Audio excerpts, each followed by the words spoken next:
सर्व उमेदवार निवडून आणून गुलाल लावूनच तुमच्यापाशी येऊ, ए.वाय. पाटील. राधानगरी तालुका काँग्रेसचा निर्धार. राधानगरी तालुक्यात विखुरलेली काँग्रेस आता एकसंघ झाली असून येत्या 7 तारखेला सर्वच्या सर्व उमेदवार निवडून आणून गुलाल लावूनच तुमच्यापाशी येऊ असा ठाम विश्वास काँग्रेसचे ज्येष्ठ नेते ए.वाय. पाटील यांनी व्यक्त केलाय.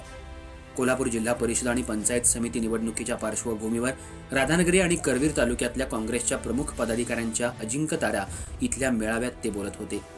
कोल्हापूर जिल्हा परिषद आणि पंचायत समिती निवडणुकांच्या पार्श्वभूमीवर आज अजिंक्य तारा या कार्यालयात राधानगरी आणि करवीर तालुक्यातील प्रमुख काँग्रेसच्या पदाधिकारी आणि उमेदवारांचा संयुक्त मेळावा पार पडला.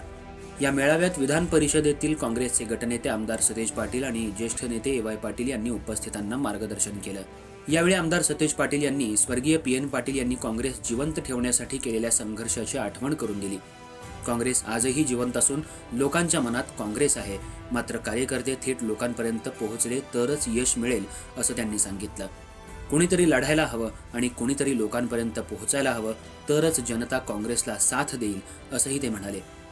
राधानगरी तालुका हा काँग्रेसच्या विचारांचा पाईक असून तो पुन्हा एकसंघ होत असल्याचा आनंद त्यांनी व्यक्त केला. ज्येष्ठ नेते ए.वाय. पाटील यांनी कोल्हापूर जिल्हा आणि शहर नेहमीच काँग्रेसच्या विचारांसोबत ठामपणे उभं राहिले असं सांगितलं.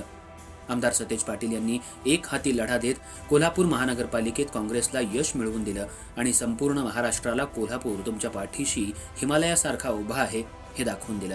40 वर्षांनंतर राधानगरी तालुक्यातील काँग्रेस पूर्णपणे एकत्र आली असून हातात हात घालून तालुक्याची घडी बसवण्याचा निर्धार यावेळी व्यक्त करण्यात आला.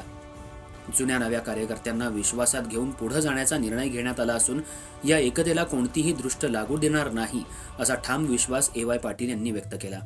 सर्वच्या सर्व उमेदवार निवडून आणून 7 तारखेला गुलाल लावायला तुमच्यापाशी येऊ असं आश्वासनही त्यांनी दिलं. गोकुळचे माजी संचालक पी.डी. धुंद्रे यांनी आयुष्यभर काँग्रेससोबत काम केल्याचं सांगत परिस्थितीमुळे काही काळ वेगळं जावं लागलं असलं तरी बंटी साहेबांच्या शिवाय आम्हाला पर्याय नाही. आज पुन्हा सर्वजण एकत्र आल्याचा आनंद त्यांनी व्यक्त केला. गेल्या अनेक वर्षांपासून ए.वाय. पाटील आणि आम्ही एकमेकांच्या विरोधात लढलो. आता आम्ही तुमच्या माध्यमातून एकत्र आलोय. या एकजुटीचा फायदा या निवडणुकीत निश्चितच होईल असा विश्वास त्यांनी व्यक्त केला. यावेळी सदाशिव चरापले यांनी काँग्रेसमधील घर वापसीबाबत आनंद व्यक्त केला. तसंच एकाकी लढा देत कोल्हापूर महानगरपालिकेत काँग्रेसला यश मिळवून दिल्याबद्दल आमदार सतेज पाटील यांचं अभिनंदन केलं. असंच आमदार सतेज पाटील यांचा सर्वांनी सत्कार केला.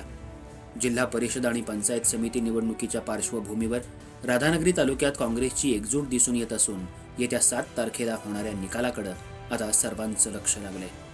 यावेळी राधानगरी आणि करवीर तालुक्यातील काँग्रेसचे पदाधिकारी आणि कार्यकर्ते उपस्थित होते. ऐकलं? गोकुळची बासुंदी पुन्हा खावीशी वाटतेय. खरं सांगू, मलाही खावीशी वाटतेय. पुन्हा पुन्हा खावीशी वाटणारी गोकुळ बासुंदी.